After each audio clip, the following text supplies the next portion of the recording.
വയനാട്ടിലെ മുണ്ടക്കൈ ചൂരൽമല പുനരധിവാസത്തിന് കേന്ദ്രം സഹായം നിഷേധിക്കുന്നതിനെതിരെ കേരളത്തിന്റെ പ്രതിഷേധം. തിരുവനന്തപുരത്ത് രാജ്ഭവന് മുന്നിൽ നടന്ന പ്രതിഷേധം CPM സംസ്ഥാന സെക്രട്ടറി MV ഗോവിന്ദൻ മാസ്റ്റർ ഉദ്ഘാടനം ചെയ്തു. കേരളം ആവശ്യപ്പെടുന്നത് കേന്ദ്രത്തിന്റെ ഔദാര്യമല്ല, അവകാശമാണെന്ന് ഗോവിന്ദൻ മാസ്റ്റർ വ്യക്തമാക്കി. ഗോവിന്ദൻ മാസ്റ്ററുടെ വാക്കുകൾ കേൾക്കാം. ആ ദുരന്തം അഭിമുഖീകരിക്കുന്നതിന് വേണ്ടി ഞങ്ങൾക്ക് പണം തരണം എന്ന് യാചിക്കുകയല്ല, ഭരണഘടനാപരമായ ബാധ്യത നിങ്ങൾ നിർവഹിക്കണമെന്ന് ആവശ്യപ്പെടുകയാണ്. 2000-ഓളം വരുന്ന കുടുംബങ്ങളെ പുനരധിവസിപ്പിക്കണം. ഒരു ശാസ്ത്ര സാങ്കേതിക വിദ്യ പൂർണ്ണമായിട്ട് ഉപയോഗിച്ച് പ്രവർത്തിക്കാൻ ഉതകുന്ന രീതിയിലുള്ള ഒരു പുനരധിവാസമാണ് കേരളം പ്ലാൻ ചെയ്യുന്നത്. ഇന്നേ വരെ ഇന്ത്യയിൽ ഒരു സംസ്ഥാനത്തും നടപ്പിലാക്കിയിട്ടുള്ള ഒന്നല്ല. കേന്ദ്ര ഗവൺമെൻറ് പണം തന്നാലും തന്നില്ലെങ്കിലും ഈ പുനരധിവാസം കേരളം നടപ്പിലാക്കിയേ പറ്റൂ, നടപ്പിലാക്കുക തന്നെ ചെയ്യും. അതാണ് ഗോവിന്ദൻ മാസ്റ്റർ പറഞ്ഞതുപോലെ തന്നെയാണ് അസിത. ഒരുപക്ഷെ കേരളം എന്ന് പറയുന്ന സംസ്ഥാനത്തിന് അല്ലാതെ ഇത്രയും ഊറ്റത്തോടു കൂടി ആർജവത്തോടു കൂടി പറയാൻ കഴിയില്ല. വിവിധ സമരമുഖങ്ങൾ നമ്മൾ കണ്ടതാണ് കേന്ദ്രത്തിനെതിരെ. ഇന്നിപ്പോൾ ഈ വാർത്തയുടെ, അതായത് ഈ പ്രതിഷേധത്തിൻ്റെ വാർത്തകളുമായി തിരുവനന്തപുരത്ത് നിന്ന് ഷീജ നമുക്കൊപ്പം ചേരുന്നുണ്ട്. ഷീജ, ഒരുപക്ഷെ ഇന്നത്തെ ആ പ്രതിഷേധം രാജ്ഭവന് മുന്നിൽ വളരെ ഏറെക്കാലത്തിന് ശേഷം വലിയൊരു സമരമുഖം ഇന്ന് നമ്മൾ രാജ്ഭവന് മുന്നിൽ കണ്ടു, കേരളത്തിലെ വിവിധ ജില്ലാ കേന്ദ്രങ്ങളിൽ കണ്ടു. വളരെ കൃത്യമായ ഒരു താക്കീത്, ഒരു മുന്നറിയിപ്പ് കേന്ദ്രത്തിന് നൽകാൻ കഴിഞ്ഞുവോ ഇന്നത്തെ ഈ പ്രതിഷേധ ധർണയിലൂടെ, മാർച്ചിലൂടെ?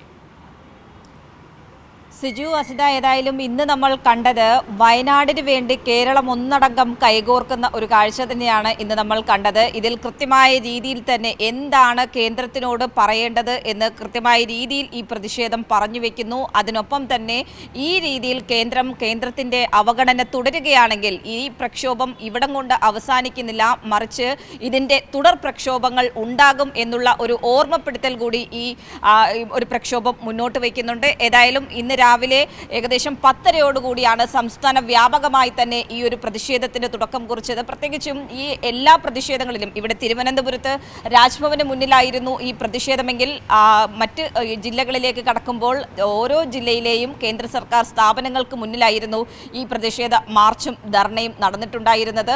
ഇതിൽ പങ്കെടുത്തത് തന്നെ ആയിരക്കണക്കിന് പേരാണ് ഈ പ്രതിഷേധത്തിൻ്റെ ഭാഗമായത് എന്നത് കാണിക്കുന്നു. കേരളത്തിൻ്റെ ഈ വിഷയത്തിലുള്ള നിലപാട് എന്താണ്, പ്രത്യേകിച്ചും വയനാട്ടിലെ മുണ്ടക്കൈ ചൂരൽമല മേഖലകളിൽ ഏത് രീതിയിലാണ് ദുരന്തം ബാധിച്ചത്, ആ ദുരന്തത്തിന്റെ വ്യാപ്തി എന്താണ് എന്നുള്ളത് കൃത്യമായ രീതിയിൽ പ്രധാനമന്ത്രിക്ക് ബോധ്യമുണ്ട്. കാരണം അദ്ദേഹം നേരിട്ട് അവിടെ എത്തി സന്ദർശിച്ച് കാര്യങ്ങൾ ബോധ്യപ്പെട്ടതാണ്.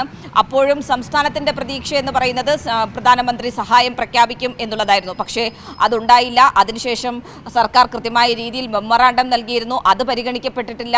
അതിനൊപ്പം ദേശീയ ദുരന്തമായി പ്രഖ്യാപിക്കണമെന്ന ആവശ്യം സംസ്ഥാനം മുന്നോട്ട് വെച്ചു, അതും പരിഗണിക്കപ്പെട്ടില്ല. ഇപ്പോൾ ഈ ദുരന്തം ഉണ്ടായി 4 മാസം പിന്നിടുമ്പോഴും ഒരു തരത്തിലുള്ള കേന്ദ്ര സഹായവും ലഭ്യമായിട്ടില്ല. പക്ഷേ ഇതിൽ ഒന്നും സർക്കാരിൻ്റെതായിട്ടുള്ള നടപടികളിൽ നിന്ന് സർക്കാർ പിന്നോട്ട് പോകുന്നില്ല എന്നുള്ളത് എടുത്തു പറയേണ്ടതാണ്.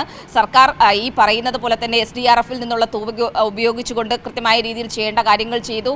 അതിനൊപ്പം തന്നെ വയനാടിൻ്റെ പുനരധിവാസത്തിന് വേണ്ടിയിട്ടുള്ള പ്രത്യേക പാക്കേജ് ടൗൺഷിപ്പ് അടക്കമുള്ള പ്രഖ്യാപിച്ച് അതിലെ തുടർ നടപടികളുമായി മുന്നോട്ട് പോകുന്ന ഒരു സാഹചര്യം ഈ ഘട്ടത്തിൽ വരെയും, അതായത് കഴിഞ്ഞ ദിവസം വരെയും കേരളത്തിൽ നിന്നുള്ള MP-മാരടക്കം കേന്ദ്രത്തിൽ സമ്മർദ്ദം ചെലുത്തി ഈ വിഷയത്തിൽ അനുകൂല നിലപാടുണ്ടാകണമെന്നാവശ്യപ്പെട്ടു. പക്ഷേ ഇതുവരെയും അതിൽ ഒരു തരത്തിലുള്ള മറുപടിയും അല്ലെങ്കിൽ അനുകൂല നിലപാടും കേന്ദ്രം സ്വീകരിക്കുന്നില്ല. ഈ ഒരു ഘട്ടത്തിൽ തന്നെയാണ് ഇന്നത്തെ കേരളത്തിൽ നടന്ന LDF-ന്റെ ഈ ഒരു പ്രക്ഷോഭം ഏറെ പ്രസക്തമാകുന്നത്. അത് തന്നെയാണ് ഇവിടെ